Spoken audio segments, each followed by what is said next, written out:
رمضان رمضان رمضان رمضان رمضان۔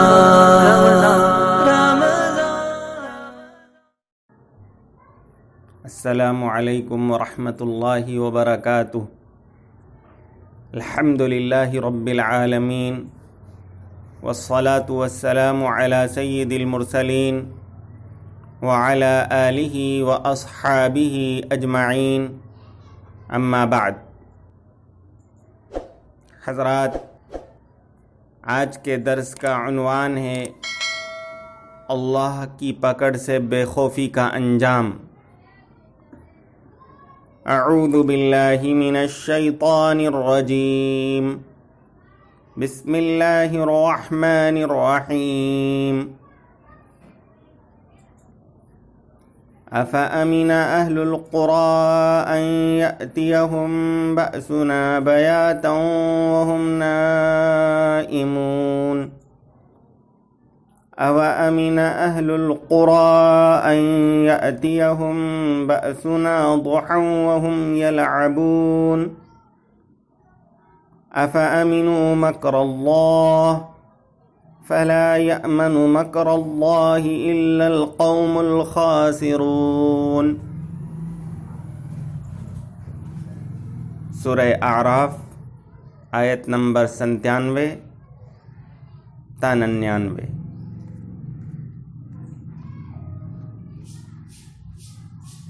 کیا بستیوں والے نڈر ہو چکے ہیں کہ ہماری طرف سے ان پر رات کو عذاب آ جائے جب وہ سو رہے ہوں؟ یا بستیوں والے اس بات سے نڈر ہو چکے ہیں کہ ان پر ہمارا عذاب دن چڑھے آ جائے جب وہ کھیل رہے ہوں؟ کیا وہ اللہ کی اچانک پکڑ سے بے فکر ہو گئے ہیں؟ بس اللہ اچانک پکڑ سے بے فکر نہیں ہوتے مگر نقصان اٹھانے والے۔ حضرات، یہ آیتیں ایک مومن کو، بلکہ ہر انسان کو یہ پیغام دیتی ہیں کہ اللہ کی پکڑ سے ہر وقت ڈرتے رہنا چاہیے اور اس کے عذاب سے بے خوف ہونا، مطمئن ہونا اور غفلت کا شکار ہونا بدبخت لوگوں کا شیوا ہے۔ ان آیتوں سے پہلے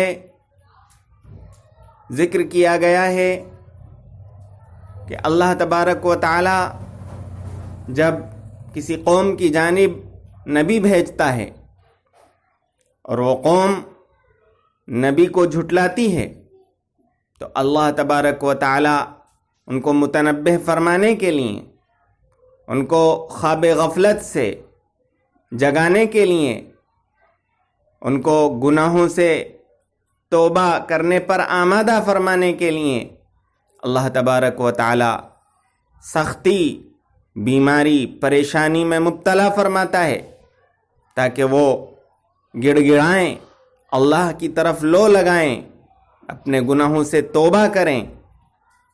لیکن جب وہ مگن رہتے ہیں اور وہ اپنی تکذیب پر اور ہٹ دھرمی پر، ضد پر، عناد پر، سرکشی اور شیطنت پر اڑے رہتے ہیں اور اپنا شیوا اور رویہ نہیں بدلتے تو اللہ تبارک و تعالی پھر ان کو ڈھیل دیتا ہے۔ اللہ تبارک و تعالی ان کو خوشحالی عطا فرماتا ہے، ان کو فراوانی اور خوشیاں عطا فرماتا ہے، مالداری دیتا ہے۔ پھر وہ اسی میں مگن رہتے ہیں، غافل رہتے ہیں، سرمست رہتے ہیں کہ پھر اچانک اللہ تبارک و تعالی کی پکڑ آ جاتی ہے۔ اچانک اللہ تبارک و تعالی ان کو عذاب میں مبتلا فرما دیتا ہے۔ اللہ تبارک و تعالی نے فرمایا افامن اہل القری ان یاتیہم بأسنا بیاتا وہم نائمون، کیا یہ آپ کے زمانے کے لوگ بھی اسی طریقے سے مطمئن ہیں جیسا کہ پہلے کی قومیں مطمئن تھیں اور اپنے تکبر پر اڑی ہوئی تھیں؟ اللہ تبارک و تعالیٰ ان کو ڈھیل دے رہا تھا۔ اللہ تبارک و تعالیٰ ڈھیل دیتا ہے لیکن اللہ تبارک و تعالیٰ چھوڑتا نہیں ہے۔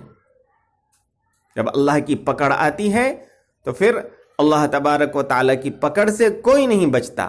ان اللہ تعالی لا یملی للظالم حتی اذا اخذہ لم یفلتہ، حدیث شریف میں فرمایا گیا اللہ تعالیٰ ظالم کو مہلت دیتا ہے لیکن جب اللہ تبارک و تعالیٰ اچانک پکڑ فرماتا ہے، گرفت فرماتا ہے، تو پھر اللہ تبارک و تعالیٰ کی پکڑ سے کوئی نہیں بچ سکتا، پھر چھوٹ نہیں سکتا۔ یہ آیت ہمیں یہ پیغام دیتی ہے کہ اللہ تبارک و تعالیٰ کی جانب سے ہمیں ہر وقت خائف رہنا چاہیے، ہمیں اطمینان اور غفلت میں مبتلا نہیں ہونا چاہیے۔ حضرت حسن بصری رحمۃ اللہ علیہ نے کیا خوب فرمایا ہے کہ ان المؤمن یعمل بالطاعات وهو وجل مشفق، کہ اللہ تبارک و تعالی کے اوپر ایمان رکھنے والا بندہ اطاعت کرتا ہے، فرما برداری کرتا ہے، نیکیاں کرتا ہے اور ڈرتا رہتا ہے، لرزتا رہتا ہے، خائف رہتا ہے۔ اور وَإِنَّ الْفَاسِقَ لَيَعْمَلُ بِالْمَعَاصِي وَهُوَ آمِنٌ، اور فاسق معاصی میں مبتلا رہتا ہے، گناہوں میں ڈوبا رہتا ہے اور پھر بھی مطمئن رہتا ہے۔ حضرت ربیع بن خثیم رحمۃ اللہ علیہ ایک بڑے بزرگ گزرے ہیں، غالباً تابعی ہیں۔ ان کے بارے میں شعب الایمان، بہقی کی شعب الایمان اور ابو نعیم کی حلیۃ الاولیاء میں یہ واقعہ نقل کیا گیا ہے کہ ان کی بیٹی نے ان سے عرض کیا، یا ابتی مالی ارى الناس ينامون وانت لا تنام، ابا جان کیا بات ہے، لوگ رات میں مگن ہو کر سوتے ہیں، میٹھی نیند سوتے ہیں اور آپ رات بھر جاگتے ہیں، آپ کو نیند نہیں آتی، آپ اللہ کے سامنے سجدہ ریز ہو کر، اللہ کے سامنے کھڑے ہو کر اور روتے اور گڑ گڑاتے ہوئے رات گزارتے ہیں۔ تو انہوں نے عرض کیا، یا بنیۃ ان اباکی یخاف البیات، اے میری بیٹی، تمہارا والد، تمہارا باپ ڈرتا ہے کہ رات میں کہیں اللہ کی پکڑ نہ آ جائے۔ اسی آیت کی جانب انہوں نے اشارہ کیا کہ اللہ تبارک و تعالیٰ نے جب ایک مومن سے یہ مطالبہ کیا ہے کہ ان کو اللہ کی پکڑ سے ڈرتے رہنا چاہیے کہ کہیں رات میں اللہ کا عذاب نہ آ جائے، کہیں دن میں اللہ کا عذاب نہ آ جائے۔ افامن اہل القری ان یاتیہم بأسنا بیاتا وہم نائمون، جب کہ وہ سو رہے ہوں تب اللہ کی پکڑ آ جائے۔ اوامن اہل القری ان یاتیہم بأسنا ضحی وہم یلعبون، جب کہ وہ کھیل رہے ہوں دن میں اور مگن ہوں، سرمست ہوں، تب اللہ کی پکڑ میں مبتلا ہو جائیں، اللہ تبارک و تعالیٰ کی طرف سے شکنجہ کس لیا جائے۔ ان کو ڈرتے رہنا چاہیے۔ تو جب مومن سے مطالبہ کیا گیا ہے تو میں کیسے سو سکتا ہوں؟ حلیۃ الاولیاء میں یہ واقعہ ان کی ماں کی جانب بھی منسوب ہے کہ ان کی والدہ نے ان سے عرض کیا، یا بنیہ یا ربیع الا تنام، اے میرے بیٹے، اے ربیع کیا تم سو گے نہیں؟ تو انہوں نے کہا کہ یا اماں من جن علیہ اللیل وهو یخاف البیات حق له الا ینام، اے میری ماں، رات جب آئے تو جو شخص رات میں اللہ کی پکڑ سے ڈر رہا ہو اس کے لیے یہ حق ہے کہ وہ نہ سوئے۔ ان کی والدہ ان سے کہتی تھی کہ اے ربی، تم اتنا روتے ہو، اتنا تڑپتے ہو، اللہ تبارک و تعالیٰ کے سامنے آنسو بہاتے ہو، کیا تم نے کوئی جان مار ڈالی ہے؟ کیا تو کوئی تم نے معصوم آدمی قتل کر دیا ہے کہ تم اتنا ڈرتے ہو؟ تو انہوں نے کہا کہ جی میں نے ایسا ہی کیا ہے۔ ان کی والدہ نے کہا کہ تم ہمیں بتاؤ کہ تم نے کس کو مار ڈالا ہے، ہم جا کر ان کے گھر والوں سے معافی مانگیں گے، اور اگر وہ تمہاری حالت زار کو دیکھ لیں گے تو ضرور تم پر رحم کریں گے۔ تو انہوں نے کہا اے میری اماں، میں نے اپنے آپ کو مار ڈالا ہے۔ یعنی وہ کہہ رہے ہیں کہ میں نے گناہوں سے اپنے آپ کو ہلاک کر دیا ہے۔ یہ بزرگان دین تھے ہمارے کہ جو نیکی کرنے کے باوجود ڈرتے رہتے تھے کہ کہیں اللہ کی پکڑ میں مبتلا نہ ہو جائیں۔ وہ استدراج سمجھتے تھے کہ اگر ہمارے پاس خوشحالی آ رہی ہے، ہمارے پاس فراوانی ہے، صحت ہے، خوشیاں ہیں، تو کہیں ایسا نہ ہو کہ یہ اللہ کی طرف سے ڈھیل ہو، اللہ کی طرف سے استدراج ہو اور اچانک ہمیں پکڑ لیا جائے۔ یہ ایک مومن کا شعار ہے، ایک مومن کا شیوا ہے۔ منافق کا شیوا اطمینان ہے، مومن کا شیوا خوف ہے، ڈر ہے، لرزنا اور اللہ کے عذاب سے کانپتے رہنا ہے۔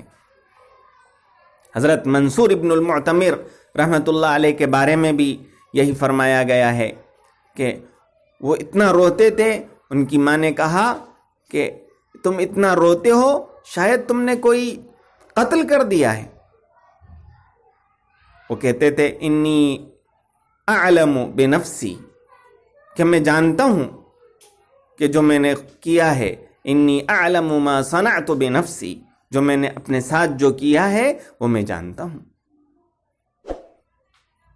یہ آیتیں اور بزرگان دین کا شیوا اور ان کا طریقہ ہمیں اس بات کی دعوت دیتا ہے کہ اگر اللہ تبارک و تعالیٰ کی طرف سے اگر ہمیں خوشیاں مل رہی ہیں، ہمیں اطمینان حاصل ہو رہا ہے، فراوانی اور دولت مندی ہمیں اللہ تبارک و تعالیٰ عطا فرما رہا ہے، تو بھی ہمیں ڈرتے رہنا چاہیے، شکر گزاری کرنا چاہیے، اور اللہ تبارک و تعالیٰ کی طرف سے ہمیں عذاب سے ڈرنا چاہیے، نیکیاں کرتے رہنا چاہیے، توبہ اور استغفار سے غافل نہیں ہونا چاہیے۔ اور اگر کوئی پریشانی ہے، کوئی بیماری ہے، تو پھر اللہ تبارک و تعالیٰ یہ چاہتا ہے، جیسا کہ ان آیتوں سے پہلے کی آیت میں فرمایا گیا ہے کہ وَمَا أَرْسَلْنَا فِي قَرْيَةٍ مِّن نَّبِيٍّ إِلَّا أَخَذْنَا أَهْلَهَا بِالْبَأْسَاءِ وَالضَّرَّاءِ لَعَلَّهُمْ يَضَّرَّعُونَ، کہ ہم نے جب کسی قوم میں نبی بھیجا اور انہوں نے جھٹلایا تو ہم نے ان کو پریشانیوں میں، ہم نے ان کو امراض میں، قحط سالی میں مبتلا کیا تاکہ وہ آہوزاری کریں، توبہ کریں، اللہ کی طرف رجوع کریں، لیکن انہوں نے رجوع نہیں کیا، تو پھر ہم نے ان کو خوشیاں دیں، وہ اس میں محو ہو گئے، پھر ہم نے ان کی پکڑ فرما لی۔ تو اگر بیماریاں ہیں تو ہمیں یہ سمجھنا چاہیے کہ یہ ہمیں خواب غفلت سے بیدار کرنے کے لیے، یہ اللہ تبارک و تعالی یہ فرماتا ہے کہ وہ بندوں کو، اللہ تبارک و تعالی بندوں کو ہلاک فرمانا نہیں چاہتا، لہٰذا ان کو اللہ تبارک و تعالی غفلت سے بیدار فرماتا ہے۔ آج کل جو بیماریاں پھیلی ہوئی ہیں اور جو حالات ہیں، ان میں بھی تقاضا یہ ہے کہ ہم اللہ کی طرف رجوع کریں، اللہ تبارک و تعالی سے توبہ کریں، گناہوں کی معافی مانگیں۔ اللہ تبارک و تعالی ہمیں عمل کرنے کی توفیق عطا فرمائے۔ وآخر دعوانا